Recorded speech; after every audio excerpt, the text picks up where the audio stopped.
Bonsoir à tous, j'espère que vous allez bien. Alors, je suis sûre que ça vous est déjà arrivé d'avoir du mal à prendre une décision de peur, pardon, du regard des autres.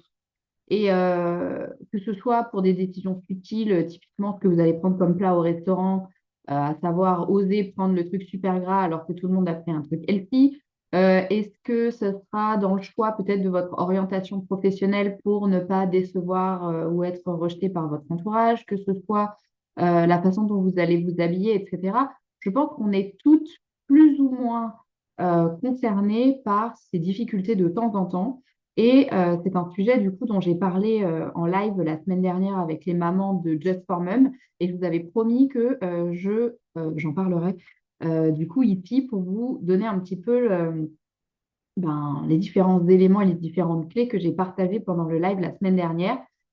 Et du coup, vous aurez vous de quoi potentiellement vous aider dans ce process-là. Ce que je vous recommande peut-être de faire, si vous voulez, c'est peut-être de prendre un papier et un crayon pour pouvoir éventuellement faire le chemin et le cheminement avec moi tout au long de la vidéo et d'avoir de quoi noter. Évidemment, la vidéo restera disponible et vous pourrez la revoir autant de fois que vous voulez.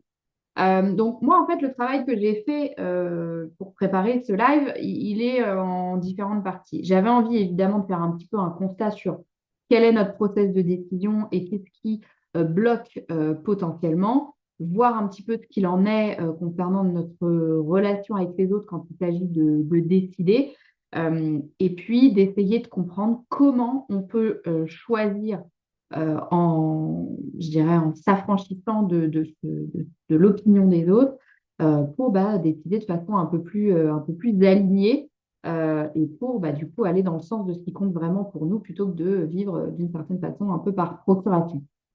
Donc, la première question qu'il faut que je vous invite finalement à vous poser, c'est la suivante.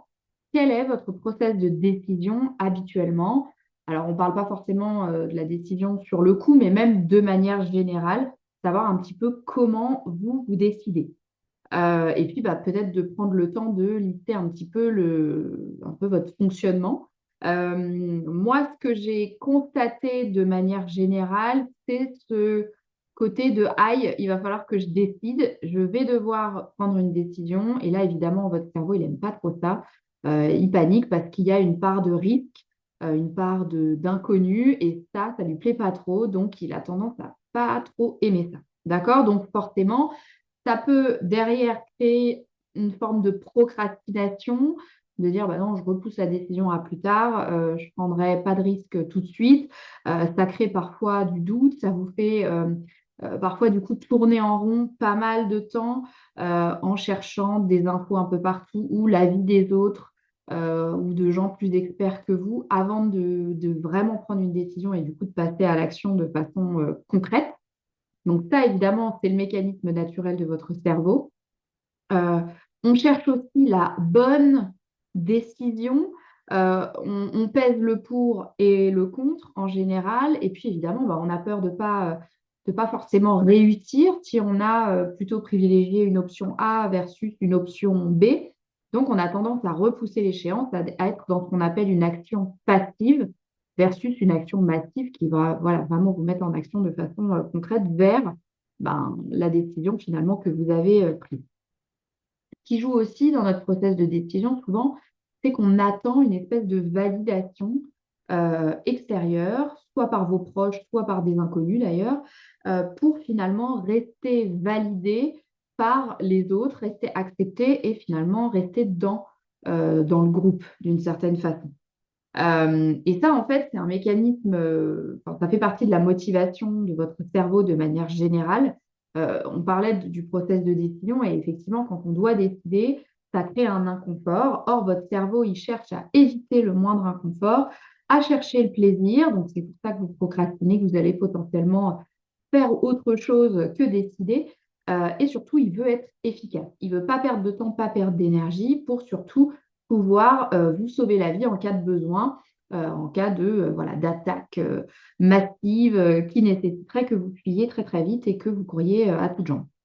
Euh, un des mécanismes aussi de votre cerveau, quand il s'agit justement de se soucier d'être toujours validé par le groupe, il est lié à notre façon de fonctionner depuis les premiers hommes, à savoir, tant qu'on restait en groupe, on pouvait survivre.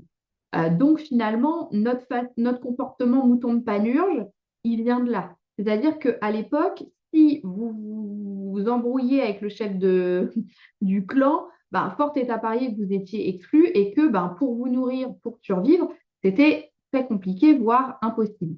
Et donc, on a gardé ça transgénérationnellement parlant dans nos réflexes, surtout de notre cerveau primitif.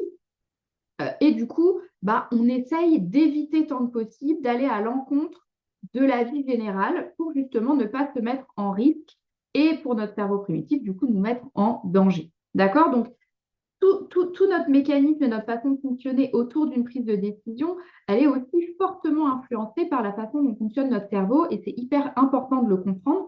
Ce n'est pas parce qu'on a peur de décider qu'il y a un vrai problème, mais c'est votre cerveau qui cherche à vous protéger. D'accord? Donc, ça, c'est hyper important de le comprendre parce que du coup, ça vous permet de prendre du recul sur la nécessité d'être validé, sur la prise de risque, etc.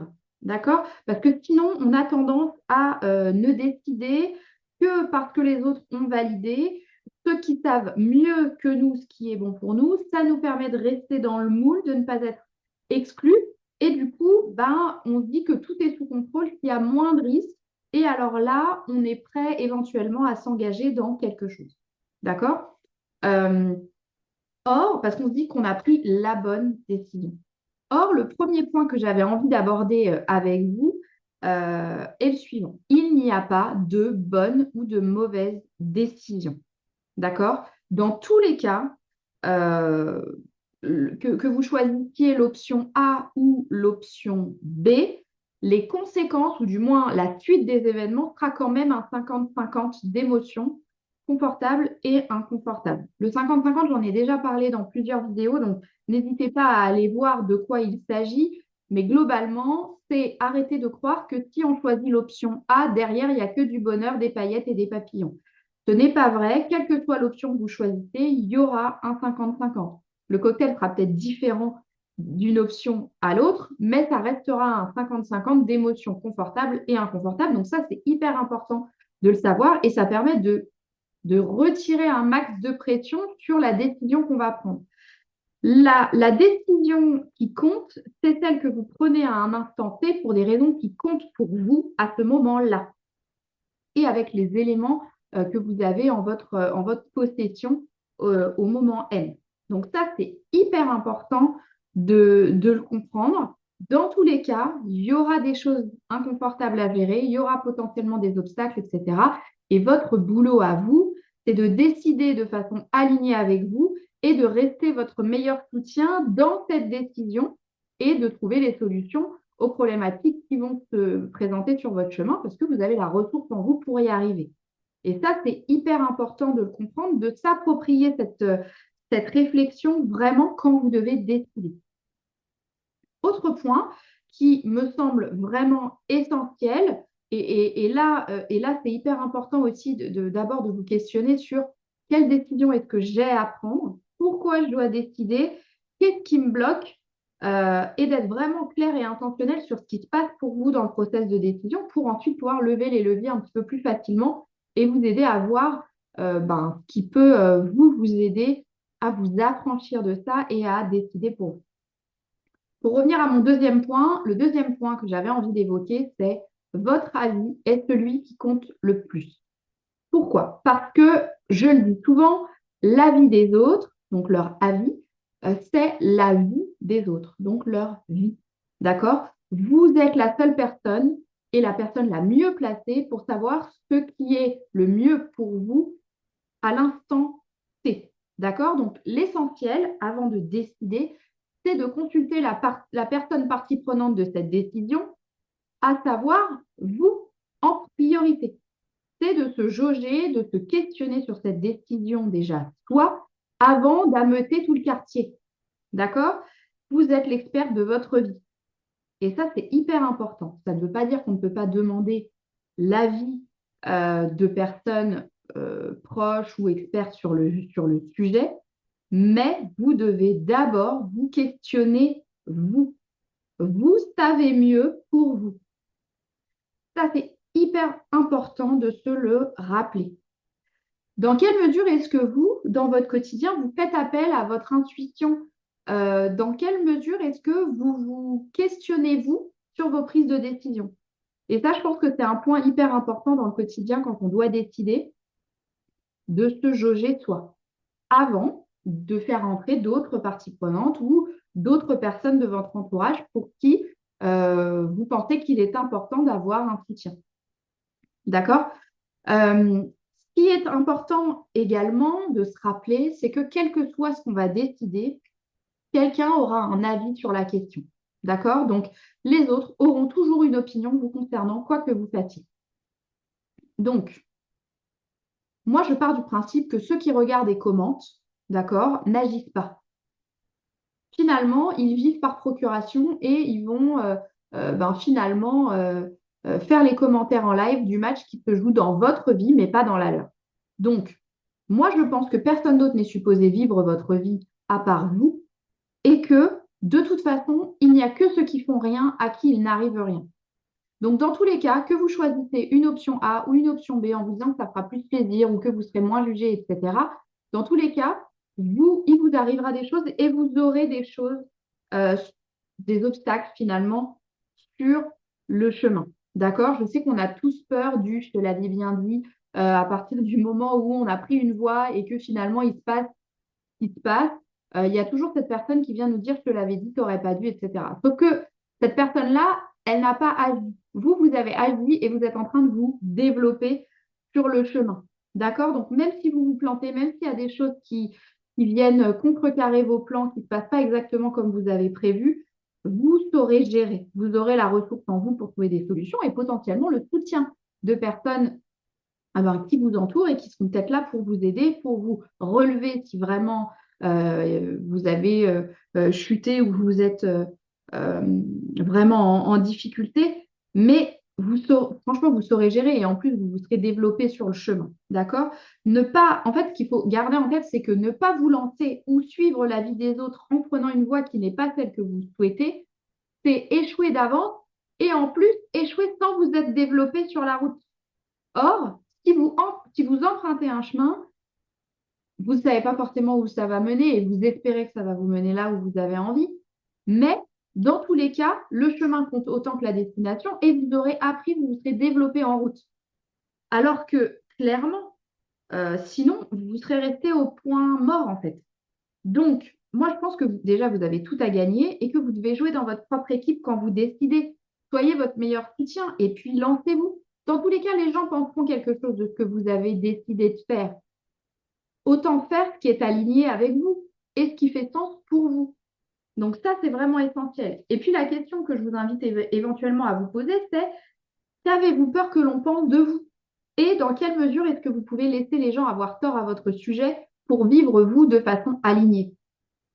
Ça, je pense que c'est hyper important de se le demander. D'accord? Parce que vivre en fonction du regard des autres, c'est clairement vivre par procuration, finalement. Parce que, parce qu'en fait, ce qui compte aussi, c'est de se demander si moi, j'ai pas fait ce que je devais faire, quel regard est-ce que vous allez porter sur vous et sur votre existence si vous avez vécu selon le regard des autres en vous oubliant sur le bas-côté? Qu'est-ce qui va se passer? Parce que finalement, vous aurez vécu la vie des autres, mais pas votre vie. D'accord? Donc, ne laissez pas les autres décider pour vous et diriger votre navire. Parce que le risque, c'est de se réveiller dans quelques années et de regarder sa vie comme une expérience sans saveur, vide de sens, qui ne nous ressemble pas, et d'envoyer tout balader pour finalement essayer de retrouver une vie qui nous ressemble et qui a du sens. D'accord? Franchement, combien de personnes ont coché toutes les cases, et moi la première, hein, pendant des années pour finalement se conforter qu'on est dans une certaine voie de réussite quelconque, et puis de voir que quelques années, ces mêmes personnes se retrouvent à tout plaquer du jour au lendemain pour aller élever des chèvres dans le Larzac. Bon, et aucun jugement là-dessus, hein. Chacun fait ce qui lui semble aligné avec soi. Mais je pense qu'on peut éviter le côté drastique et radical de ce genre de décision si on prend part de façon claire aux décisions qui ponctuent notre vie en s'étant questionné sur le chemin plutôt qu'en l'ayant fait pour les autres ou par peur de ce que vont dire les autres. D'accord? Donc, vraiment, si je peux vous inviter à réfléchir là-dessus, c'est ne pas cocher des cases pour cocher des cases. Suivez vraiment ce qui fait sens pour vous, peu importe la norme et peu importe ce qu'en diront les gens, parce que de toute façon, les gens penseront quelque chose à votre sujet et la pensée des gens n'est pas toujours cohérente non plus. Donc, n'utilisez pas ça pour ponctuer votre vie et votre façon de décider. Demandez-vous finalement à quoi est-ce que vous avez déjà renoncé par peur du regard des autres ou par peur d'échouer aussi. Quel a été le coût de ces décisions? D'accord? Qu'est-ce qui fait que votre vie, elle est peut-être pas tout à fait celle à laquelle vous aviez aspiré au départ? Je pense que ça, c'est hyper important de se le rappeler parce que je crois qu'on l'oublie et qu'on s'oublie parfois en chemin. Combien de personnes avaient rêvé d'une carrière artistique ou peut-être euh, plus atypique que ce que leurs parents ou la vie sociale leur imposait et qui finalement se retrouvent dans un carcan qui ne leur convient pas et qui finalement regrettent de ne pas avoir tenté le coup. Voilà, moi je pense qu'il faut quand même oser se lancer et puis se faire confiance aussi dans sa capacité à gérer. Euh, L'autre point que j'avais envie de partager avec vous, c'est la question des émotions. Souvent, on a peur que parce que les autres pensent ou disent d'une certaine façon, ça va créer des émotions chez nous. D'accord? Donc, ce que j'ai envie de rappeler, c'est que les autres ne créent pas nos émotions, d'accord? Que nos émotions viennent uniquement de nos pensées ou de ce qu'on choisit de penser, de ce que les autres ont dit, d'accord? Et puis, au-delà de ça, donc ça, c'est un point quand même qui est hyper important et je vous invite peut-être à aller voir les quelques vidéos que j'ai faites sur la question des émotions et comment ça fonctionne pour aller un petit peu plus loin. Mais bon, l'idée n'est pas de prendre trop de temps ici là-dessus, mais vraiment, c'est important. On n'envoie pas des émotions aux gens, on les crée pour soi indirectement par rapport à ce qu'on pense de cette situation ou de ces personnes. D'accord?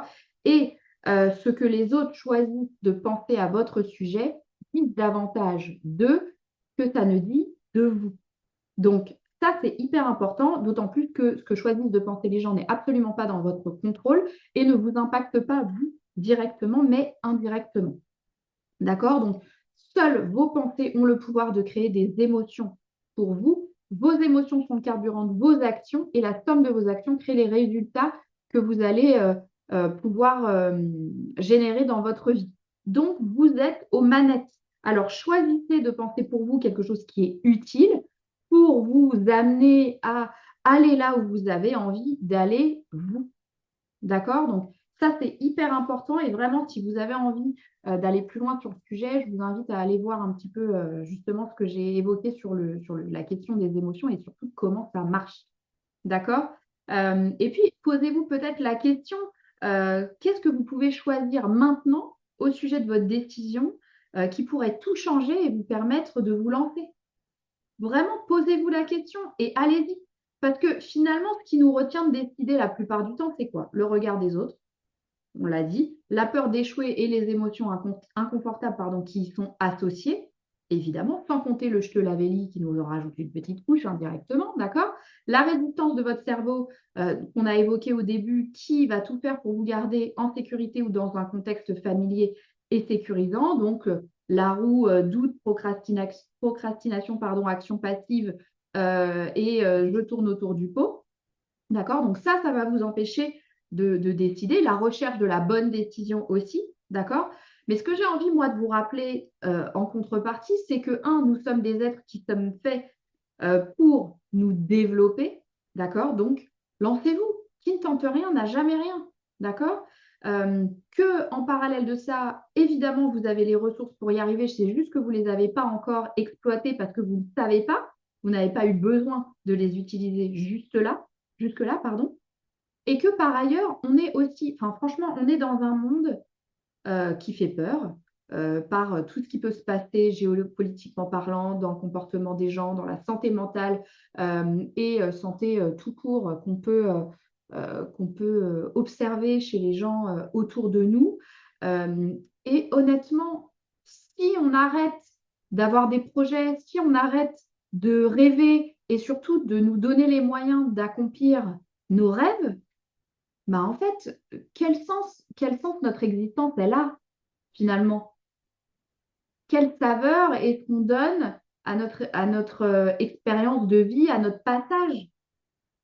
Et puis, autre point, enfin, je pense que on a tous envie de laisser une trace de notre passage, d'avoir participé à quelque chose de concret, qui fait sens pour nous, de plus grand que soi aussi. Et ça compte pour nous, mais aussi ça compte peut-être pour vos enfants, pour la vision qu'ils garderont de vous plus tard aussi. Donc, je pense que c'est hyper important de le garder en tête. Parce que quand on était petit, on nous a dit qu'on pouvait être qui on voulait, qu'on pouvait rêver aussi grand que possible. Et puis rapidement, une fois qu'on arrive en fin de collège, on nous dit que ça suffit, il faut arrêter et qu'il va falloir être beaucoup plus raisonné et raisonnable. Et à partir de ce moment-là, on arrête de rêver, on rentre dans une voie qui nous sécurise. Et puis, ben voilà, on coche des cases jusqu'à se réveiller et se dire, mais non, ça ne me convient pas et de potentiellement bouleverser notre façon de vivre. Donc, je crois que le rêve, les projets, les perspectives ont plus que jamais leur place dans notre vie aujourd'hui pour donner du sens à ce qu'on fait, clairement. Et puis, peut-être pour aussi contrecarrer toute cette folie du monde qui nous entoure. Du coup, vous allez me dire, mais elle est bien gentille parce qu'elle nous parle depuis tout à l'heure, là, ça fait 20 minutes, mais on fait comment pour décider? Ok. Donc, pour décider, déjà, on prend en considération tout ce que j'ai évoqué jusque-là et ensuite, on passe à l'action. Comment on passe à l'action? Déjà, quand vous devez prendre une décision, je vous invite premièrement à lister les raisons pour lesquelles vous allez choisir chaque option. D'accord? Donc, si vous avez deux options entre lesquelles vous hésitez, vous listez les raisons pour vous lancer vers l'option 1 et les raisons pour vous lancer dans l'option 2. D'accord? Une fois que vous avez les deux listes, la question que vous devez vous poser, c'est quelles sont les raisons que je préfère? D'accord? Cet outil, je le tiens d'une collègue coach qui s'appelle Jenny Chamas et que j'adore et qui, je trouve, vraiment est top. Donc déjà, vous avez listé les pour, vous avez choisi les raisons que vous préférez. D'accord? Demandez-vous ensuite pourquoi vous préférez ces raisons pour avoir vraiment le pourquoi de fond, au cas où vous seriez en doute de votre décision ou qu'il y ait des problématiques sur le chemin. D'accord? Fermez les yeux, sondez votre intuition et les émotions qui sont associées à ce choix. Et en fait, lancez-vous. Voilà. Ensuite, on y va. On y va. Et rappelez-vous, vous allez gérer. Tout est possible dès qu'on aime ses raisons et dès qu'on fait des choix alignés avec soi. D'accord? Si vous sentez, par contre, que vous avez vraiment du mal à décider, que vous êtes en mode procrastination, doute, etc., que vous tournez vraiment beaucoup trop autour du pot avant de vous lancer, mettez-vous une deadline ou un timer, selon le type de décision dont il s'agit, pour vous lancer et pour agir. OK? Donc, globalement, voilà pour moi aujourd'hui, voilà ce que j'avais envie de vous dire au sujet de la prise de décision et surtout de la prise de décision en fonction du regard des autres. Et j'espère que ça vous sera utile. J'espère que vous pourrez vous questionner un peu sur ces sujets-là parce que c'est jamais forcément des choses évidentes, surtout quand il s'agit de grandes décisions. Et si vous avez surtout la moindre question ou que vous avez du mal à vous lancer parce que vous savez qu'il y a vraiment une grosse décision que vous devez prendre, etc., que vous avez besoin d'un coup de pouce, n'hésitez pas à me faire signe, soit à me poser vos questions euh, en commentaire ou en message privé. Je serai évidemment ravie de vous guider et vous accompagner. Et puis, si vous sentez que de manière générale, dans le quotidien, c'est un vrai sujet et que vous avez besoin d'un coup de main pour débloquer un petit peu tout ça, pareil, faites-moi un petit mot. On se fera visio ensemble pour voir dans quelle mesure est-ce que moi je peux vous aider, je peux oui vous aider et trouver le programme sur mesure qui sera le plus adapté à vos besoins. Et puis, bah, évidemment, moi, ça me permettra derrière de vous accompagner, sur le chemin de cette prise de décision ou sur, la fran enfin, le fait de balayer un peu les barrières qui vous bloquent dans la prise de décision. Donc voilà pour moi aujourd'hui. J'espère vraiment que ça vous sera utile et je vous invite vraiment à ne pas hésiter à me partager, soit vos victoires de décisions que vous avez réussi à prendre et ce que ça a donné, soit les questions que vous avez pardon, et puis à ne pas hésiter à demander de l'aide si vous en avez besoin. Je vais y arriver. En attendant, je vous souhaite à toutes évidemment une bonne fin de journée et puis je vous dis, à très, très vite. Je pense que j'aurai d'autres sujets sur la question du faire plaisir, aussi aux autres. Je pense que ce sera le prochain, thème qu'on abordera ensemble. À très vite et puis bonne soirée. Salut, salut.